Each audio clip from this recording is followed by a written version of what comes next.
మేము క్లినిక్స్లో చూసేది ఒక 0.5% శాతమే. ఎందుకంటే కనుక రేపు కానీ ఎల్లుండి కానీ మారుతాడనేటటువంటి భావంతో, ఆ ఓపికతో, ఒకప్పుడు నేను ఇది బట్టబయలు చేసుకుంటే కనుక ఇంకా అసలే జీవించలేనేమో, నా పిల్లలు కూడా నరకం అనుభవిస్తారనేటటువంటి అంశంతో కప్పిపుచ్చుకుంటూ ఉంటారు. ఇది ఒకటి. దీనికి ఉండేటటువంటి ఇంకో యాంగిల్, నేను ఎందుకు ఈ అనుమానం గురించి మళ్ళీ ఇలా ప్రత్యేకంగా చెప్తున్నాను అంటే కనుక, కొన్ని స్త్రీల యొక్క మానసిక పరిస్థితి ఏ విధంగా మారిపోతుంది అంటే కనుక, అనుమానం పడకపోయినా కూడా, అంటే అప్పుడు వరకు అనుమానం పడతాడు, అక్కడి నుంచి ఇంకో మాట అంటాడు, లేదా తమ్ముడి విషయం ఎత్తాడు, లేదంటే పక్కంటి వ్యక్తి యొక్క విషయం ఎత్తాడు. అటువంటి వ్యక్తి యొక్క విషయం ఎత్తినప్పుడు అతని మనసులో అనుమానం లేకపోయినా కూడా నీ మానసిక పరిస్థితి ఎలా ఉంటుందంటే కనుక, అదిగో మళ్ళీ అనుమానం అనేటటువంటి యాంగిల్లో వచ్చి నా మగుడు హింసిస్తున్నాడు అనేటటువంటి పరిస్థితి వల్ల ఏంటంటే, ఉండేటటువంటి అనుమానం 50% అయినా కూడా అనుకునేటటువంటి అనుమానం ఇంకో 50% అవ్వటం వల్ల సర్వనాశనం అయిపోతాయి జీవితాలు. అంటే అది నీ తప్పు అనుమానం మొదలైంది, అనుమానం పెంచేటటువంటి పాత్రలో నువ్వు పడ్డావు కాబట్టి నీకు ఆ బాధ. అయితే మేడం, ఇందాక ఓపిక అన్నాను, అంటే నువ్వు ఇందాక అన్నావు, ఎందుకమ్మా నువ్వు ఇందాక నేను అడిగినప్పుడు ఎందుకమ్మా ఇన్ని సంవత్సరాల పాటు భరించావు? ఈ భరించటం అనేటటువంటి మాట నువ్వు భరించావు, కానీ 16-14 సంవత్సరాల పాటు మీ పిల్లలు ఈ నరకం చూస్తూ ఎందుకు భరించాలి? ఇద్దరు మగపిల్లలు. అదే ఆడపిల్లలు అయితే కనుక అది ఇంకో విధంగా సైకాలజీ మారిపోతూ ఉంటుంది. వాళ్ళ మనసుకి ఆ భరించేటటువంటి ఓపిక లేదమ్మా, కానీ వాళ్ళది దిక్కుతోచినటువంటి పరిస్థితి. కన్నది తల్లిదండ్రులు కాబట్టి ఎక్కడికి పారిపోలేరు. మీలాగా కిరసనాయిలు పోసుకున్న అతను, లేకపోతే విషం మింగి నువ్వో అలా చచ్చిపోవాలనేటటువంటి ఆలోచన ఆ స్థాయి ఆ పిల్లలకి రాకపోవటం అన్నది వాళ్ళు చేసుకున్న అదృష్టమైనా కూడా వాళ్ళు ఈ నరక కుంపట్లో ఉండటం అన్నది వాళ్ళు చేసుకున్న దరిద్రం. కాబట్టి నేను చెప్పేటటువంటిది ఏంటంటే, నీలాగా ఉండేటటువంటి చాలా మంది స్త్రీలకు నేను చెప్పేటటువంటి ఏంటంటే, ఓర్పు నాకు ఉందండి, బయట ప్రపంచంలోకి వెళ్తే నేను బతకలేను కాబట్టి ఇక్కడ నన్ను ఓర్చుకుంటూ బతుకుతాను అనుకునేటటువంటి స్త్రీలు దయచేసి మీ పిల్లల గురించి కూడా ఆలోచించండి. రేపొద్దున నా పిల్లలు పెళ్ళయ్యే టైంకి అమ్మ తండ్రి లేడు తల్లి లేడు అనేటటువంటి భావంతో మీరు ముందు నుంచే ఆ నరకం అన్నది చూపెడుతున్నారు. వద్దు, ఇటువంటి నరకం ఆ పిల్లలు అక్కర్లేదు.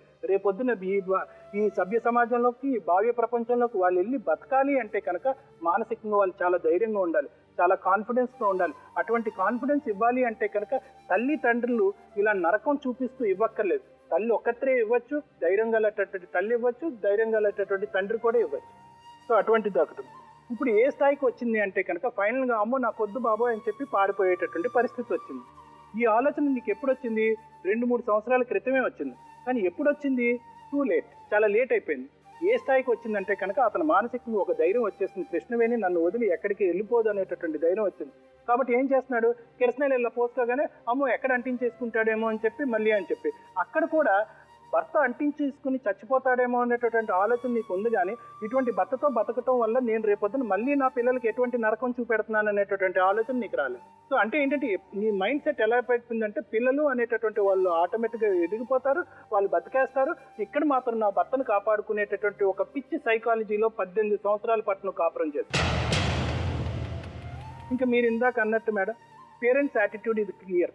అంటే ఏంటంటే, అక్కడ వాళ్ళు ఖచ్చితంగా ఇక్కడ కథ అంతా తెలుసు, వీళ్ళు ఎలా జీవిస్తారో, ఇటువంటి జీవితాలు ఎలా ఉంటాయో అన్నది వాళ్ళకి తెలుసు, ఇందాక మేడం చెప్పినట్టు.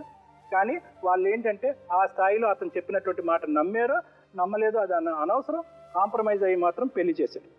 ఇంకా చంద్రరావు గురించి వస్తే మేడం, ఇక్కడ మీకు ఇప్పటికీ అర్థమైపోయి ఉంటుంది మేడం. అంటే ఏంటంటే, అతను చేసేటటువంటి తప్పులన్నీ చిన్నగా కనిపిస్తాయి, పక్క వాళ్ళు చేసేటటువంటి తప్పులన్నీ పెద్దగా కనిపిస్తాయి. ఎందుకు నేను ఇలా అంటున్నాను అంటే కనుక, నీ సైకాలజీ ఏంటి? మొదటి భార్యని వద్దు అనుకున్నావు, మళ్ళీ ఈవిడ కావాలి అని అనుకున్నావు, ఈవిడితో సంసారం చేయటం మొదలుపెట్టు. అయితే ఏంటంటే, ఇప్పుడు ఈవిడ వద్దు, మొదటి భార్య కావాలి. సో ఈవిడ వద్దు అంటే కనుక వెళ్ళిపో అమ్మ అంటే అంత ఈజీగా వెళ్ళదు ఆవిడ. సో ఏంటంటే, నువ్వు చేసినటువంటిది ఏంటంటే, అక్కడ టెంప్టేషన్, అక్కడ అట్రాక్షన్ కాపాడుకోవటం గురించి ఇక్కడ హింసావాదం అన్నది మొదలుపెట్టి. ఎటువంటి హింసావాదం అంటే కనుక, అనుమానం పెట్టడం. ఏ స్త్రీ అయినా కూడా తన శీలాన్ని శంకించడం అన్నది సహించదు. నువ్వు కొట్టు, తిట్టు, బాధ పెట్టు 10 మాటలను, కానీ శీలాన్ని శంకించి నీకు పక్కోడితో ఉంది, తమ్ముడితో ఉంది అనేటటువంటి దారుణమైనటువంటి ఏదైతే హింస ఉందో ఏ స్త్రీ తట్టుకోలేదు. సో నువ్వేంటంటే ఈవిడ నీ వైపు వేలెత్తి చూపెడుతుంది, నువ్వు మొదటి భార్య దగ్గరికి వెళ్ళిపోతున్నావు అని వేలెత్తి చూపెట్టేటటువంటి ఏదైతే ప్రక్రియ ఆవిడ మొదలుపెట్టిందో అది నీకు నచ్చదు. ఈవిడ నోరు మూయించాలంటే ఏం చేయాలి? ఆవిడ వీక్నెస్ మీద దెబ్బ కొట్టాలి. ఆవిడ వీక్నెస్ ఏంటి? ఆవిడ శీలాన్ని శంకించడం ఏ స్త్రీ తట్టుకోలేదు కాబట్టి అనుమానం అనేటటువంటి అస్త్రంతో ఆవిడని నానా ఇబ్బందులు బాధలు పెట్టావు. ఇది నీ సైకాలజీ. అయితే ఏంటంటే మేడం, ఇతను such people are called as habitual abusers madam. అంటే ఏంటంటే వీళ్ళకి సానుభూతి ఉండదు, పశ్చాత్తాపం ఉండదు, అబద్ధాలు ఆడటం చాలా సులువుగా ఆడతారు. నేను చాలా బాధతో చెప్తున్నాను కానీ నిజాలు చెప్తున్నాను. ఎందుకంటే కనుక ఇందాక నీతో మాట్లాడుతున్నప్పుడు సార్ మొత్తం ప్రపంచం అంతా మా చుట్టుపక్కల ఎక్కడన్నా అడగండి నా అంత మంచోడు లేదు అని అంటున్నాం. బయటకు చూపెట్టేటటువంటి నీ రంగు అది. అసలైన రంగు, నీ రంగు కావాలి అంటే కనుక ఐదర్ కృష్ణవేణి అడగచ్చు, లేదంటే వరలక్ష్మి అడగచ్చు. వీళ్ళు చెప్తారు అసలైన నీ రంగు ఏంటి అన్నది. ఎందుకంటే కనుక నువ్వు చేసేటటువంటి తప్పులన్నీ చిన్నగా చూపెడతావు.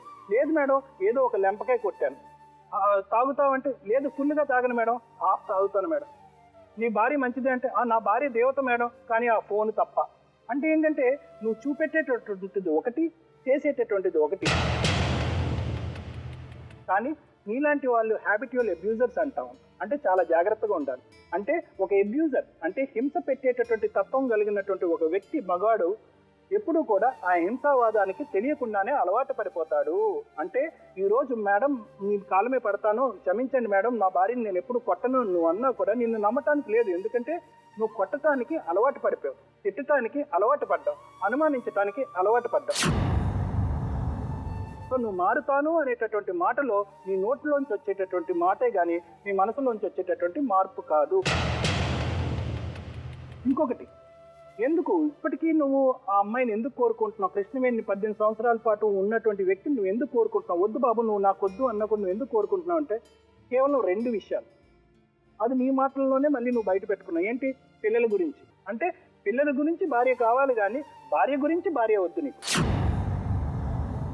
నెంబర్ 2, ఒక హ్యాబిట్యువల్ అబ్యూజర్ అన్నాను ఇందాకంటే కొట్టి తిట్టి అనుమానం పడి అలవాటు పడేటటువంటి వ్యక్తికి ఆ వ్యక్తి అవతలి వ్యక్తి విక్టిమ్ అంటాం, అంటే ప్రే అంటాం. ఎవరైతే ఆ వ్యక్తి కనిపించకపోతే అతను బతకలేడు. ఎందుకంటే రేపొద్దున అతని ఫ్రస్ట్రేషన్ అతను చూసినటువంటి ప్రపంచం బయట ఉన్నటువంటి ఫ్రస్ట్రేషన్ ఎక్కడో తీర్చుకోవాలి. సో తీర్చుకునేటటువంటి క్రమంలో ఇంటికి వచ్చేటటువంటి భార్య కనిపించి ఆ అమ్మాయిని తిట్టకుండా కొట్టలేకుండా అంటే ఇక్కడికి నువ్వు బ్రతకలేవు. కాబట్టి ఆవిడ కావాలి. ఇంకొక ముఖ్యమైనటువంటి వ్యక్తి మేడం వరలక్ష్మి. ఈవిడది కంప్లీట్గా డిఫరెంట్ సైకాలజీ. ఇందాక తన మాటల్లోనే మనకు అర్థమవుతుంది మేడం. అంటే ఏంటంటే తను ఈ వ్యక్తిని పొగుడుతూనే తిడుతూనే పొగుడుతుంది. అంటే ఏమంటుందంటే కనుక అమ్మో అంత భయంకరమైనటువంటి వ్యక్తి వద్దండి అని అంటుంది. ఇంకో పక్క నుంచి అతన్ని పొగుడుతుంది. అంటే ఈవిడ వైపు వేలెత్తి చూపెడుతుంది. ఎందుకు అలా అంటుందంటే కనుక ఆవిడ కాపాడుకుంటుంది. ఇప్పుడు అతను ఇందాక ఒక మాట అమ్మాయి ఏమంది? నాకెవరు దిక్కు లేదండి అంది. అంటే ఆ మాటల్లోనే మనకు అన్నీ అర్థమైంది. దిక్కు లేక ఇతనితో కాపురం చేస్తుందని అర్థం. అంటే రేపు ఏమవుతుంది అంటే కనుక వేలెత్తి చూపెట్టి ఇతన్ని నానా బూతులు తిట్టింది అనుకోండి, ఇతను వెళ్ళి అతను బతకనిస్తాడా అమ్మాయిని? నువ్వు ఏదైతే హింస చూసావో దానికి ఈక్వలెంట్గా 1 ఇంచు తగ్గకుండా ఆ అమ్మాయి కూడా అదే హింస చూసింది, బాధపడింది. ఆ అమ్మాయి మాటల్లో తెలుస్తుంది. కానీ బ్రతుకు తెరు దిక్కుతోచినటువంటి పరిస్థితి వల్ల నీ వైపు వేలెత్తి చూపెట్టి ఇతని దగ్గర మార్కులు కొట్టేసేటటువంటి ప్రయత్నం చేస్తుంది అమ్మాయి. అంతే. రేపొద్దున ఇతని పరిస్థితి ఏంటంటే కనుక ఇక్కడ 2 పిల్లలు లేరు, అక్కడ ఇంకో 18 ఏళ్ళ బాబు పాప ఉన్నారు, పాప ఉంది. సేమ్ స్టోరీ రిపీట్ అవుతుందని నేను అనుకుంటున్నాను. ఆ అమ్మాయి కూడా రేపొద్దున ఇక్కడ కూర్చుని వద్దు బాబు నేను దండం పెడతాను మేడం ఇతను నాకు వద్దు అనేటటువంటి పరిస్థితి దగ్గరలోనే ఉంది. తస్మాత్ జాగ్రత్త. ఎందుకంటే కనుక ఇలా బతికేయచ్చు అనేటువంటి నీ సైకాలజీలో చాలా లోపాలు ఉన్నాయి. ఇలా బతకూడదు. ఇలా బ్రతికితే కనుక చాలా సంసారాలు నాశనం అయిపోతాయి. ఇలాంటి వాళ్ళని చూసి నేర్చుకునేటటువంటి వాళ్ళు చాలా మంది. తక్కువ చూసాను, ఎక్కువ చూసాను, అందుకనే ఏదీ లేదు. ఇద్దరు హింస పడ్డారు, ఇద్దరు బాధపడ్డారు. నువ్వు బ్యాలెన్స్ చేసానని నువ్వు అనుకున్నంత మాత్రం సరిపోదు, వాళ్ళు అనుకోవాలి. వాళ్ళు ఏమనుకుంటున్నారంటే నిన్న ఒక క్రూరుడిగానే చూస్తున్నారు. దురదృష్టం ఏంటంటే నువ్వు మంచోడు కాదు అనేటటువంటిది నీకు 1 ఇంచు కూడా నీకు అవగాహన రావకపోవటం అన్నది ఇక్కడ మొత్తం అంశంలో దురదృష్టకరమైనటువంటి అంశం.